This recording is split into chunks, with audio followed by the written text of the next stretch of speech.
Bonjour à tous et bienvenue pour la matinale, l'émission quotidienne de CMC Markets qui débute à 10 heures. Je suis Nicolas Chéron, analyste pour vous servir et nous sommes aujourd'hui le jeudi 15 septembre. Le titre du jour est Trou d'air ou accélération sous 4380 points. En effet, hier sur le CAC 40, nous avons vu que les 4380 points étaient un pivot clé.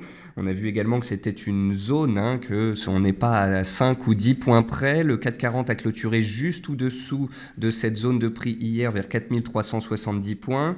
On ne pouvait donc pas dire que c'était un signal fort qui avait été donné. Il n'y a pas d'accélération de la volatilité. Il n'y a a priori pas énormément de peur sur les marchés. Mais on se doit de constater que pour le moment, ce niveau a cédé hier en clôture. Nous sommes revenus le tester ce matin et il a engendré un reflux. Nous sommes actuellement sur la zone des 4350 points. Comme d'habitude, et bien évidemment, la clôture sera d'importance. Aujourd'hui, c'est une journée avec beaucoup de statistiques américaines cet après-midi. Donc, si on accélère sous les 4350 points cet après-midi avec les chiffres américains, eh bien, on aura de grandes chances de retourner vers le support clé des 4300 points testés à de très nombreuses reprises ces derniers mois. Mais bien évidemment, et on ne sait jamais, si les acheteurs ne lâchent pas la main, si les statistiques américaines ravivent les espoirs aussi et que l'on clôture au-dessus des 4380 points, eh bien le scénario d'une tenue de cette zone et d'un redémarrage haussier reprendrait du poil de la bête. Donc voilà, bonjour à tous, bienvenue pour cette émission, je suis content de vous retrouver. Et on va donc faire un point complet sur ces marchés. Je salue tous ceux qui viennent de nous rejoindre. Je salue également tous ceux qui nous regardent sur YouTube. Merci à tous d'être de plus en plus nombreux. Et au mois d'août, on a inscrit de nouveaux records historiques de trafic sur la matinale. Je voulais personnellement vous en remercier. Comme tous les matins, voici un avertissement sur les risques concernant le caractère purement informatif de cette présentation et les CFD. Je vous invite à en prendre note. Vous pouvez, comme tous les matins, utiliser les fonctions de chat et de questions-réponses en haut de votre écran pour pouvoir converser avec moi. Comme tous les matins, nous allons voir les actualités marché, macro, actions, les statistiques économiques passées et à venir, une figure graphique reconnue par la plateforme de CMC Markets. Et comme je l'ai déjà dit, je répondrai à vos éventuelles questions. Alors, en termes d'actualité marché, le S&P 500 plie mais ne rompt pas pour l'instant le seuil des 2120 points. Je vous ai montré également qu'une oblique de tendance de moyen terme passait vers 2100 points. Donc je pense que les séances à venir seront d'importance. Va-t-on accélérer sous cette zone de prix ou va-t-on la tenir? Pour l'instant, cela tient. Donc pas de signal baissier fort aux États-Unis. On est pour l'instant dans une consolidation. Va-t-on basculer en correction ou reprendre le chemin de la hausse? Peut-être que les chiffres américains de cet après-midi nous donneront des indices. Le CAC 40 ouvre vers 4360 points ce matin. Il a buté sous 4380 par la suite. Il est autour des 4350-60 actuellement. Les acheteurs ne semblent pas avoir dit leur dernier mot. On retrouve l'automobile et les bancaires en hausse sur le CAC 40, ce qui est plutôt signe d'appétit pour le risque. Mais malgré tout, on a un repli du pétrole, on n'a pas de catalyseur positif. Donc voilà, petit à petit, le CAC continue de s'enfoncer sous la zone de soutien des 4380 points que l'on avait vu hier. Comme je l'ai dit dans le titre de cette matinale, si on accélère cet après-midi avec les chiffres US sous 4350 points, on pourrait aller chercher les 4003. Mais attention, on ne sait jamais, si on reprend les 4380 en clôture, la donne pourrait changer. Le pétrole WTI retrouve les 43,5 $ tirés par le bas malgré la baisse des stocks de pétrole hier. On verra ces chiffres dans les détails. En effet, on a eu une baisse des stocks de brut, mais on a eu une augmentation d'autres produits distillés. Le Volatility Index échéant septembre ne doit pas dépasser son plus haut du 13 septembre dernier à 19,1 points sous peine que la consolidation indicielle se transforme en correction. Donc vous l'aurez compris, le CAC 40 est dans une zone clé, le S&P est dans une zone clé, la volatilité est élevée ces dernières séances, le VIX en tous les cas continue de s'apprécier. Si le VIX décale à la hausse, casse sa résistance et accélère de nouveau, ce serait synonyme d'accélération baissière. Si au contraire le VIX échoue sous la zone actuelle, eh bien les indices pourraient se reprendre. Donc vous l'aurez compris, on est vraiment dans une zone clé et dans les heures et séances à venir, en fonction des catalyseurs, eh bien on va avoir des réponses et cela va nous permettre d'établir des stratégies pour les séances à venir. Enfin, c'est la 6e séance de baisse pour le MSCI Asie-Pacifique, moins 0,5% hier, plus longue série en 4 mois. Et cela s'explique notamment par la faiblesse du Japon à cause de la hausse du yen et également des indices chinois qui restent à la peine. Côté actualité macroéconomique, Sabine Lautenschlager, membre du directoire de la BCE, estime qu'il faut se donner du temps avant de faire le bilan du programme de rachat d'actifs mis en place au T1 2015, donc le fameux QE de la BCE. Sabine Lautenschlager dit comme Mario Draghi, elle suit le président de la BCE. Moi, je peux vous le dire, pour l'instant, ce bilan est mauvais. Les indices ont baissé, l'inflation n'est pas remontée, la BCE détient énormément d'obligations de moins en moins qualitatives. Et si la BCE ne nous donne pas son estimation du bilan du programme, c'est tout simplement parce qu'il est mauvais. Goldman Sachs a coupé la probabilité de 40% à 25% pour une hausse de taux US en septembre. Ce n'est pas trop tôt. Le marché et les Fed Funds price actuellement 10 à 15% de probabilité de hausse de taux. Il était donc temps que Goldman Sachs s'aligne. Les prévisions pour la fin de l'année sur le niveau de l'indice S&P 500 vont de 1960 points pour la plus basse estimation d'HSBC à 2325 points pour Fundstrat Global Advisor. La médiane est à 2175 points. Donc voilà, les prévisionnistes restent tout de même positifs globalement sur l'indice S&P, même si cette année on s'attend à une moindre appréciation par rapport aux années précédentes. Damien, vous me posez une explication sur les stocks de pétrole, je vais y répondre dans quelques instants.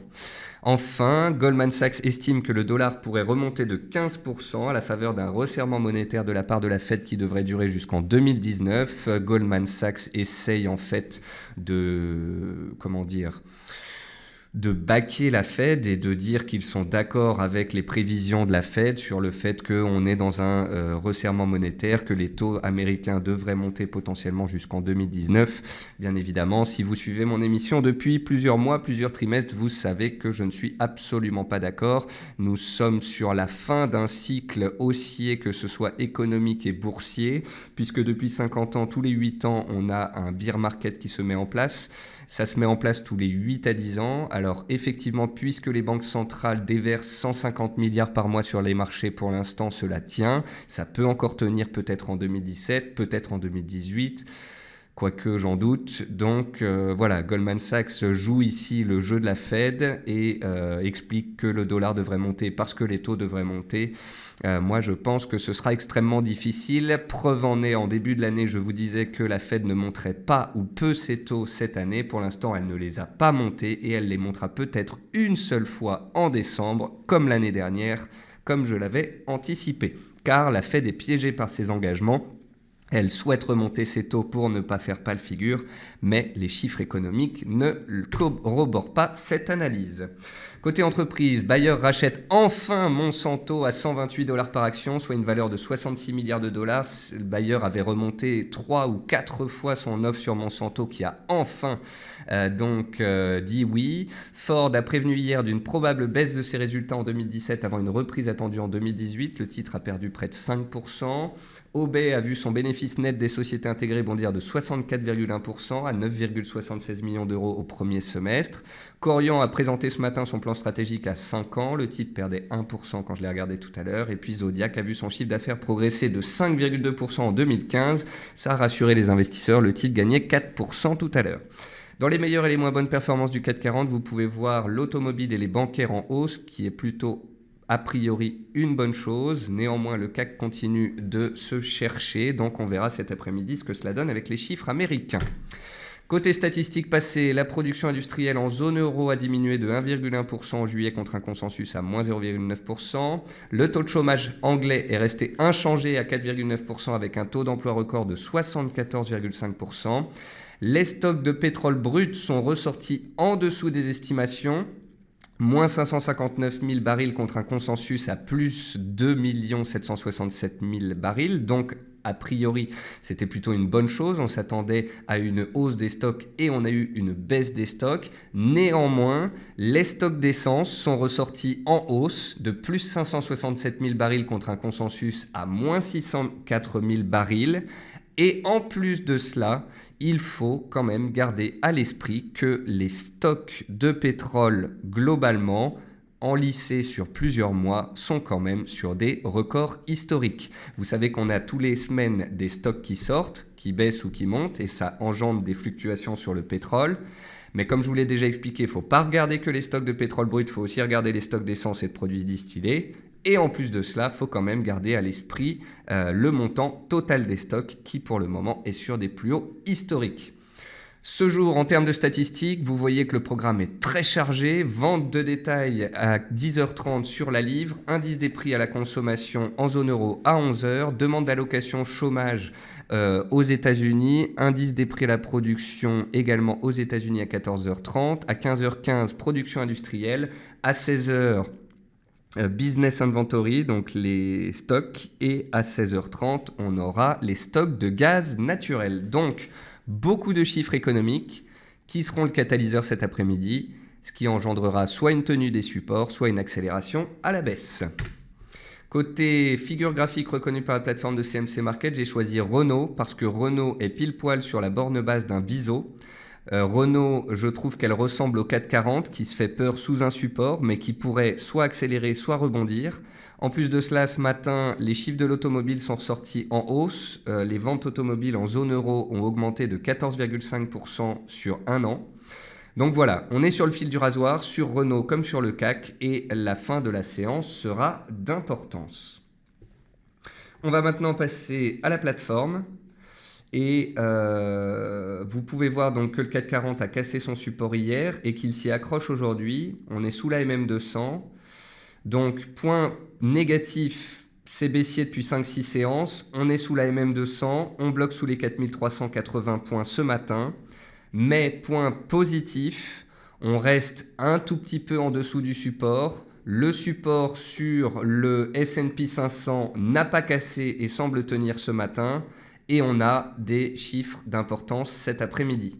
Donc voilà, moi je trouve qu'il n'y a pas d'accélération de la volatilité, donc pas de peur sur ces marchés. J'ai l'impression qu'on se fait une petite frayeur sous support. Alors oui, si ce soir on accélère sous 4350 et on clôture sous ce seuil en clôture, on parlera d'accélération de continuation de la correction boursière du 440 qui a commencé le jeudi 8 septembre avec la BCE et Mario Draghi. Mais par contre, si on reprend les 4380 ce soir en clôture, ce qui ne serait guère étonnant au vu de l'appétit pour le risque déterminé par les bancaires et l'automobile, eh bien, ça voudra dire qu'on aurait donné un faux signal baissier sous support et qu'on pourrait avoir un beau revirement haussier. Donc, n'allons pas trop vite en besogne, ne vendons pas la peau des taureaux avant de les avoir réellement tués. La séance sera d'importance, la clôture sera décisive. Et on verra donc ce soir la réponse au titre de cette matinale qui est trou d'air ou accélération sous les 4380 points.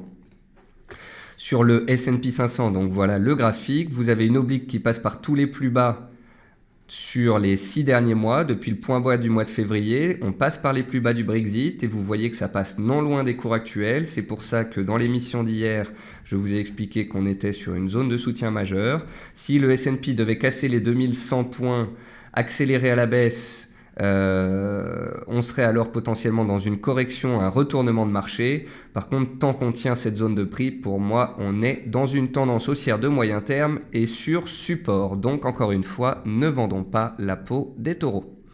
Et pour corroborer mon scénario indiciel, potentiel, de rebond, vous avez ici le VIX qui bloque ce matin sous ses plus hauts du 13 septembre, comme je vous le disais en introduction. Alors si le VIX vient à exploser au-dessus des 19,10, ça voudrait dire qu'on a des accélérations baissières sous indice. Par contre, si le VIX ne va pas plus haut, il aura échoué sous ses plus hauts de mardi et donc potentiellement il pourrait repartir à la baisse, ce qui corroborerait une hausse des indices. On va passer sur les actions. Dans les actions, on retrouve Corian qui a publié et qui est donc sanctionné, moins 5%. Solocal, un titre spéculatif qui baisse quand le CAC est sous pression, donc encore ce jour. Et puis ensuite, on retrouve pas mal de biotech. Ce matin, il y avait Genfit, DBV, Valneva qui étaient sous pression. Donc encore une fois, tant que le CAC se cherche, tant qu'il n'y a pas un fort appétit pour le risque ou un retournement des indices à la hausse, eh bien les biotech ont tendance à être particulièrement sous pression. Tant que Genfit n'aura pas fait une réaction haussière, un chandelier de retournement, eh bien je ne vous parlerai pas de hausse potentielle. D'ailleurs, on arrive à proximité d'une zone intéressante, puisque ici sur le titre Genfit, on a une zone de gap. Si on venait à toucher cette zone de gap, puis à faire un chandelier de retournement, alors on parlerait de stratégie potentiellement haussière. Ensuite, on retrouve Parrot. Alors Parrot, je ne l'avais pas regardé depuis un petit bout de temps. Parrot, c'est un titre dont je vous avais prévenu du retournement quand on avait fait le retournement ici, vers 13 €. Je constate qu'on est allé jusque 17 €, donc si certains d'entre vous étaient restés en position sur ce titre après que l'on en ait parlé, eh bien vous devez être plutôt content. Et vous pouvez voir qu'on est sur support. Tant que Parrot est au-dessus des 15,60, 15,70, la tendance est haussière. Si on vient à casser ce support, alors on se poserait des questions. Ensuite, dans les hausses, on retrouve Zodiac, plus 4,5%, soutenu suite à la publication de ses résultats annuels. Néanmoins, vous pouvez remarquer que Zodiac reste ancré dans un range entre 19 et 22,50 depuis 6 mois. On retrouve Areva, qui est dans une sacrée tendance haussière. Quand j'étais parti en vacances, le titre... Bon, il était déjà bien monté, il a eu une consolidation, puis là on repart. En tous les cas, on note vraiment un changement d'état d'esprit sur Areva. Le titre a été baissier en 2014-2015 jusque mi-2016, et là, depuis plusieurs semaines, eh bien, les acheteurs ont la main. Et si vous voulez cadrer un titre comme Areva, vous pouvez tracer une oblique qui passe par tous les plus bas. Tant qu'on est au-dessus de cette oblique 7 haussier, si on la casse, on se poserait des questions. Après, dans les hausses du jour, on retrouve Suez qui tente un rebond technique, on retrouve Société Générale, Crédit Agricole, CNP Assurance. Regardez, je ne suis pas là depuis 15 jours, je prends Société Générale, j'ai juste à tirer mon oblique pour vous montrer que ce matin, pile poil, on touchait un support. L'analyse technique fonctionne très bien en ce moment sur les marchés. Donc vous pouvez voir qu'à 31,60, on avait un support, on a ouvert pile poil dessus et les acheteurs se sont présentés. C'est pour ça que je vous parlais du fait que ce matin, même si le CAC est sous un support, eh ben, il y a de l'appétit pour le risque. Ensuite, on va regarder les matières premières. Sur les matières premières, le pétrole reste sous pression. Le pétrole WTI, donc, sous pression à cause de la publication des stocks hier et également du fait que... comment dire ? Qu'est-ce que je voulais vous dire ? Oui, du fait que les stocks sont particulièrement élevés. Alors, je ne sais pas pourquoi mon graphique voilà, ne veut pas se mettre à jour. Ça, c'est le gaz. Et le pétrole, voilà, le pétrole. Donc le pétrole, on a une tendance haussière depuis 6 mois, mais une tendance baissière depuis 3 mois. On se comprime ici dans un triangle et j'en attends la sortie. Entre ces bornes-là, c'est pas forcément évident, mais vous voyez quand même qu'on a une zone de support vers 43 et on a une zone de résistance claire ici vers 47. Donc 43-47, ce sont les bornes sur le pétrole et il faudra casser une de ces deux bornes violemment pour donner un signal clair. En attendant, c'est un range et ceux qui le souhaitent peuvent mettre à profit les bornes de ce range. Concernant le gaz, qui est intéressant puisqu'il a inscrit un nouveau plus haut annuel hier, on aura les stocks cet après-midi. Le gaz attaque pour la 4e fois ses plus hauts annuels. Il ne passe pas pour le moment. Si les stocks sont en forte baisse et qu'ils plaident pour plus de hausse, on pourrait casser la résistance et accélérer. Si au contraire on ne monte pas cet après-midi, eh bien on aura assisté à un 4e échec sous résistance et les cours pourraient alors consolider. Autre matière première qui me plaît beaucoup, c'est le riz. Je vous en ai parlé hier. Je vous ai parlé du riz hier parce que je constatais que mi-août, j'avais fait une analyse sur le riz expliquant qu'on était sur un support de moyen terme. En 3 jours, les cours avaient gagné plus de 10%. Ensuite, on était revenu sur support. Et mon analyse était toujours valide début septembre. On est revenu tester le support et depuis, les cours ont regagné 6%. Donc si certains d'entre vous ont à chaque fois mis à profit cette zone de soutien, ils doivent pour l'instant avoir le sourire. Si le riz revient vers le support, il m'intéressera. Si le riz casse sa résistance oblique ici en rouge, il m'intéressera. Là, au cours actuel, le timing n'est ni acheteur ni vendeur. Enfin, concernant l'or, je voulais vous dire que l'or n'était pas particulièrement intéressant parce qu'on est dans une consolidation en triangle. L'or pâtit du fait que le dollar est recherché ces dernières séances, donc même si les indices baissent, l'or baisse aussi, donc l'or n'est absolument pas refuge ces dernières séances.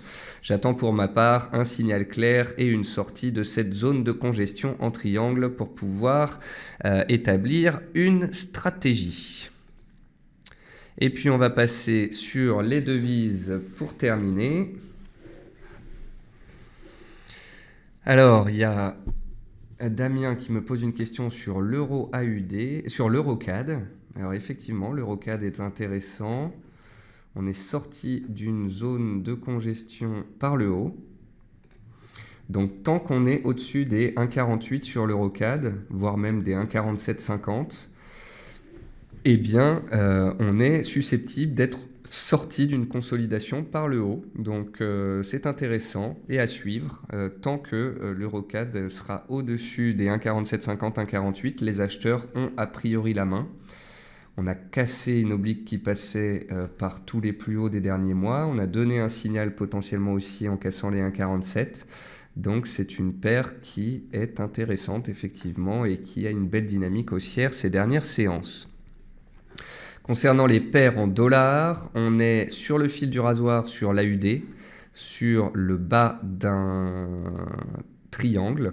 Voici le graphique de l'AUD-USD en données hebdomadaires. Une belle résistance qui passe par tous les plus hauts depuis 1 an. Un beau support qui passe par tous les plus bas depuis 6 mois. J'attends la sortie de cette zone de congestion pour pouvoir établir des stratégies.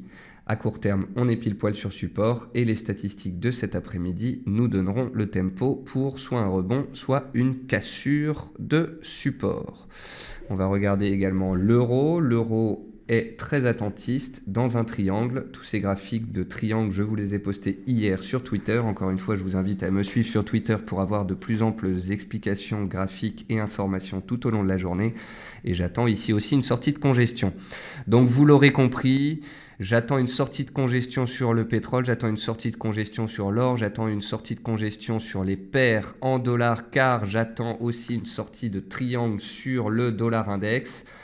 J'attends beaucoup, certes, je viens de rentrer de vacances et je fais état donc de beaucoup de zones de congestion. Sur les indices, j'attends également de voir si on va casser les supports et accélérer ou au contraire reprendre les supports qui ont été cassés hier.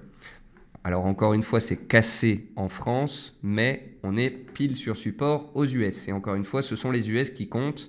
Donc pour moi, pour l'instant, pas de cassure, pas de signal. Donc voilà, j'espère beaucoup dans les séances à venir, les semaines à venir, en fonction des catalyseurs, des statistiques, du rendez-vous avec la Fed d'ici peu. J'espère qu'on aura des réponses, qu'on aura des sorties de zone de congestion et que ça nous permettra d'avoir des scénarios intéressants pour les séances et les semaines à venir. Voilà, j'en ai fini pour ce point complet. J'espère que je n'ai pas été trop rapide, que j'ai été clair, que je vous ai donné des informations utiles. N'hésitez pas à me faire des retours par email ou lors de la matinale si vous souhaitez que je parle de certains sujets. Je vous remercie pour vos questions, pour vos commentaires et pour vos remerciements. Je vous souhaite à tous une très bonne séance, un bon appétit et je vous retrouve demain à 10h pour la matinale.